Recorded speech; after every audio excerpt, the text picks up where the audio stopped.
company division, which was Division 2, had decided that they wanted to change the divisional logo that was at the front of the building. The logo was painted on an inactive gigantic bomb that stood upright at the front of the main entrance of our divisional building. It was only a big number 2 in a circle, and looked poorly compared to other divisions, which had more elaborate logos. They needed a volunteer for the redesigning, and work would be done by one of the recruits and after hours, when everyone was resting from the day's training activities. A few people volunteered and submitted designs, including yours truly. My design consisted of an elaborate painting of the many branches of the Navy, the air branch in the form of carrier airplanes flying on top of an aircraft carrier, escorted by other elements of the Navy, such as a destroyer, a cruiser, and finally a submarine, topped with a big American flag which was rising in the horizon, and from which all the ships and planes seemed to be emanating. The division picked my design and granted me night passes so I could go outside and work on the logo after hours. Little did I know how much work I had volunteered for, and how tired I would be from then on, due to the work biting into my sleep time. Training continued, and so at the end of the 11 weeks we had endured all the difficulties boot camp and our CCs could throw at us, and most of us had survived. As graduation time got closer and closer, all of us began to make plans for our military life afterward. Also, many were calling their families to make sure they would come and see us parade and to be with us at our graduation. Phone calls to the families would be a privilege every few days. The company would be marched to a building where there were public phones, and we would call home and talk to our families, filling them in on how things were going, etc. I called home and let them know that we would be graduating soon, when it was, and that I wanted them to be there. But my parents told me that the money situation was not good, and that they probably would not be able to fly down from New Jersey and be with me at my graduation. They told me they were going to try, but would not promise anything. I had high hopes that they would come down, and imagined they would find a way for at least one of them to come and be with me at such an important moment in my life. Deeply, I wanted them to share with me this accomplishment, and hoped that they would make it. And so the day of my boot camp graduation arrived at last. We were formed in our dress uniforms and marched from our barracks onto the base parade field, taking our position among the many graduating companies at one end of the field.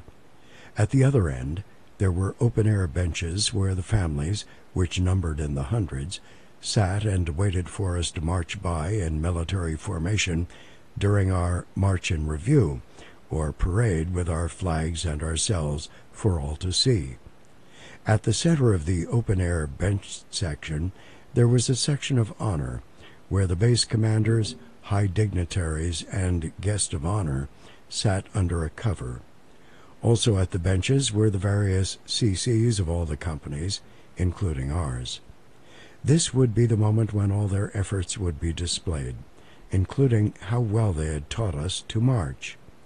Up to that point, our CO-74 company was known as one of the worst marching companies in the class of 1987, and this was probably in the mind of our CCs as they waited for us to pass by them. From our position at the other end of the field, we could not make up the faces in the crowds, but our anticipation after seeing all those people waiting for us to parade was at a fever pitch. We were also worried how well we were going to march. Quietly, we started whispering to ourselves to do the best we could. It would be too late now to earn us flags, and we were going to parade with our small handful of them. But at least we wanted not to make fools of ourselves. And so the moment came for the ceremonies to begin. Speeches were given, individual awards were given, and now it was time for all the companies to march in review, to march in front of everyone. As the companies in front of us began to move forward, an electrifying feeling swept through us in our hosed-up company, and C-074 began to move as one, marching in a way we had never marched before in all the previous 11 weeks. We could feel it, all in unison, no missteps, not tripping, all as one. Slowly, the realization of how well we were doing dawned on us, and our excitement grew and grew. Now CCs would stand up from their positions at their assigned bench and saluted in place as their companies would go by, following strict military protocols. But as we were reaching the benches and approached the main review stands, we saw our 2 company CCs, Chief McCollum and BT-1 Goodwin, running from their seats and into the field. Then they stood at attention facing us and saluted with pride.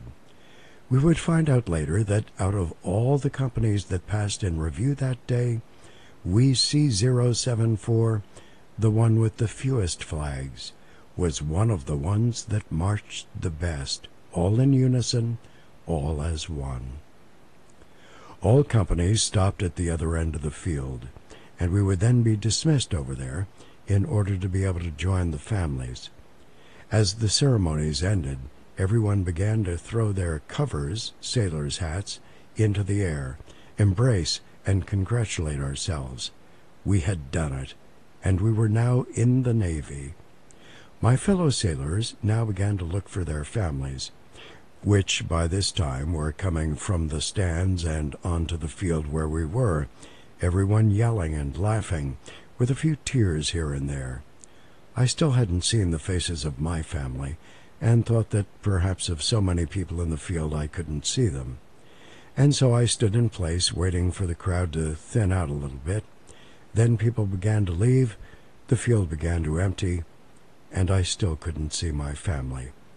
Soon the field was empty, and I stood there, alone, for no one from my family had come to see me graduate from boot camp. If you've ever seen the movie An Officer and a Gentleman, that moment of my life was the same way as the graduation scene in the movie. The scene I'm referring to is almost at the end of the movie, when the Richard Gere character is left all alone in the graduating field, watching everyone else leave with their families, but there's no one coming to be there with him. Right then and there I realized that by choosing this kind of life, loneliness would be there just around the corner as well. I realized that the loneliness I had had as a child, the loneliness that had gone away for a few brief years while I lived with my family in West New York after we arrived from Cuba, had now returned. In the next years, I would have people around me, but most of these acquaintances would be temporary things. It would not be for 2 decades later that I would finally find true companionship. But at that moment on the Navy parade field, I didn't know that, and so I began to walk slowly toward the barrack and prepare myself for the next part of my journey. A few days later, now having reported to Airman AT School, or Airman Apprentice Training School on the other side of the base, I received orders to report back to Division 2. After morning classes and lunch, I reported to the Division 2 headquarters and found 2 smiling CCs, Chief McCollum and BT-1 Goodwin, along with the division officers and chiefs, all waiting for me. It seemed that my division logo had been a hit and had won praise from the base commander, Rear Admiral Koenig. Therefore, Division 2 was going to give me a letter of commendation. This would be my first.